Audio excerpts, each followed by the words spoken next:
Ang first video is paano ka mag-cash in. Kasi nga investment to, 'di ba? Trading to. Kailangan alam mo paano mag-cash in ng pera. So, I assume may account ka na. May Bybit account ka na. Kasi ito muna yung ano ko, gawing format natin. Kasi kung example, OKX yung trip mo or Mexi, pareha lang naman. Halos parehas lang. Hindi magulo. Halos parehas lang format ng mga exchange. Yung ano lang is paano mo hanapin yun, 'di ba? Mga exchange kasi meron yung search bar. Ito yung search bar, oh. So nakikita natin dito yung search. Okay? So type mo lang dito P2P. Kasi P2P is person to person trading. Yan. Okay? Check ko lang if naka-record. Yan. Now, dito na part is ang first gagawin mo kasi magka-cash in ka, so buy ka ng USDT sa isang tao. So ang settings dito gagawin ko is type ako dito PHP kasi peso naman yung ibabayad ko. Tapos depende kung may GCash kayo or Maya, pwede i-choose nyo, pero ako kasi mostly bank transfer. Tapos mag-aano ako ng amount, magkakano yung ika-cash in ko, let's say 5,000. So gagabas dyan yung mga sellers ng ano ng USDT. Kasi yung binibigay mo dito guys is dollar, USDT. Ang USDT, yan po yung parang number one default option sa crypto na equivalent sa dollar. Okay? Pero to make it less confusing sa inyo, para din siyang dollar. Kasi 1:1 back ratio siya. So, huwag mo na gawing complicated yon. Basta USDT, parang dollar. Okay? So, bank transfer, 5,000. Buy. So, ilalagay ko dito, 5,000 yung bibilhin ko. Ganyan. Ganun nga kadali. Tapos, buy, ta-transfer mo sa account niya. Okay? So, paano maging safe to na transaction? Kasi baka ma-scam ka. Okay? Paano hindi ma-scam? Number one, guys, is kailangan mo tingnan itong 259 orders. Itong numbers na to, yung mga magagaling numbers, yung compression rate niya, kailangan mo i-consider yan. Kasi, ano to itong 2590 na to, meaning yan, 2,590 times siya nabilhan ng investors gaya natin in 30 days ata to or 60 days. So malaki. Tapos yung lahat ng 2,590 na yan, merong na-servan lahat. Kumbaga wala siyang cancel. Medyo na-gets nyo? So legit yan. Okay? Wag muna kayo pumili ng mga ito, mababang orders. Sample, 130. Okay? Ito, 130. Wag muna kayo pumili ng ganyan. Manigurado na lang kayo yung mga orders na hanapin nyo. Yung mataas yung compression rate, ito. Tapos, mabilis, 15 minutes lang. Tapos, maraming orders. 640 to 690. Ayan. So, yun yung number one. Okay? Kailangan nyo tingnan yung statistics ng seller. Anong seller ng USDT sa'yo. Okay? Number two, kasi kung mag-transfer ka na ng account, okay? Transfer ka na ng account, let's say ito. Bibilhan ko na lang siya ng for the sake na lang na ma-demo ko maayos. Bibilhan ko siya ng worth 1,000. Okay? 1,000 ba? Oo, kasi may extend. Ayan.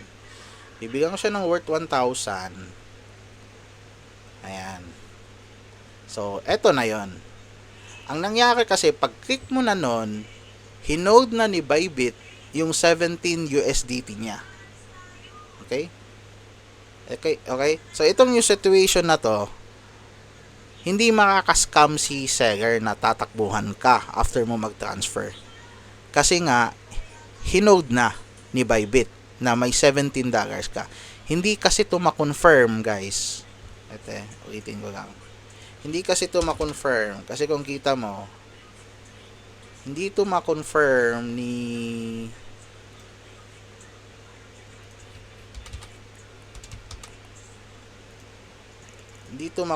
Bybit. Okay. Pag wala yan silang hawak na assets. Okay, dito ako nag-click kanina, 'di ba, si Dark Hero. Actually, recommended ko yan, guys, si Dark Hero. Isa siya sa mga pinakamarami ng nabigan ko. Hindi yan magagak yung $17 niya kung wala naman siyang pera. Hindi din to silang makaka-post ng ganito kung wala din silang pera. So, pag buy ko kanina, automatic yan, nakalock na yung $17 niya ni Bybit. Kumbaga, hinawakan niya, middleman si Bybit dito. 'Di ba? So, nakita niyo yung logic na malabo ka ma-scam dito. Kasi si Bybit, siya yung humawak. Huwag ka lang medyo tanga. Okay? So, sa third, para hindi ka ma-scam, ito yung third, name to name lang. Meaning, kung ano yung name ni seller, ito yan, verified, Dark Hero. Hindi naman yung name niya sa totoong buhay eh. Yung name niya is Harvey Ante Gabrino. Match sa name niya. Okay? Match sa name niya. Hingi ako ng QR. Match sa name niya. Doon lang kayo mag-transfer. Okay? Ayan, hingi ako ng QR. Okay? Tandaan nyo yung name to name, guys. Kasi marami ditong seller. Nagsisell sila pero wala silang QR. Okay? Nagsisell sila pero walang QR. So, pangit yon. I mean, nagsisell sila pero hindi nila name yung gamit. Name ng wife niya, name ng kapatid niya, which is red flag yun. Huwag kang magpatuloy sa transaction. Cancel mo agad yung order. Pero ito, name to name, nag-check na tayo kanina, 'di ba? Yung one na dapat maraming orders, maraming compression rate, taas yung compression rate niya. Itong third, check natin yung name kung match. Okay? Yung fourth naman, naghingi ako ng QR. Why QR? Kasi ayaw ko mag-manual transfer kasi baka masobrahan ko na naman ng zero, maging 10,000 bigla yung transfer ko sa kanya. Sinong kawawa doon ako? Kasi nagkamali ako eh. Pwede kasi hindi ibalik yun ni seller kung napasobra ka ng send. So, okay na mali ka ng account number or what. Gago ng mga GCash. Kaya ayaw ko mag-transfer ng mga GCash kasi isang mali na number. Diba? Hindi natin alam. So, hiningi ko yung QR, iska-scan ko na lang. Diba? Pag scan ko nito,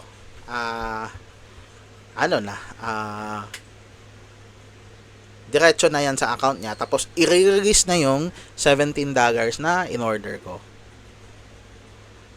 Tapos, pag after mo mag-transfer, send mo nga yung proof dito, attach file. Meron dito, attach file eh. Ayan So, pag attach file niyan, yun na yun. Attach mo dito, tapos click mo yung payment completed, tapos yung transaction, Okay? Mapa-small man na amount or big, gawin nyo gantong guide para ma-sure kayo. Pag sell naman, example, magka-cash out ka, tapos tayo sa cash in, pag cash out naman, click mo gantong sell.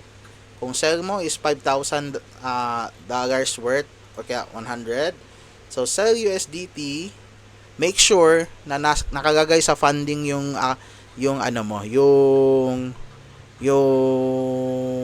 ika-cash out mo. Kasi kung sa Unified yan, hindi yan ma-cash out. So, ayan, pwede ko ibenta lahat ng USDT ko. Ayan, ito available for sale. Ito lang pala 91 kasi ito lang yung stocks ni ni buyer.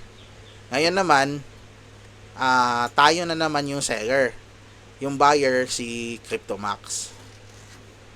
Gets nyo? So, ito, igagagay ko lang yung bangko dito. Tapos, ayan na. Kasi naka-format naman yan eh. Pwede kayo mag-add ng payment method. Ayan.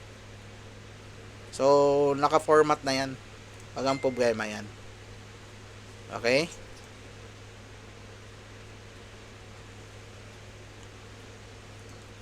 So, ganun lang kadali yung yung cash in tsaka cash out. Remember nyo lang yung 4 guides, hindi na kayo madidisgrasya doon. Always use QR. Huwag nyo talaga i-underestimate yung QR para mas safe kayo.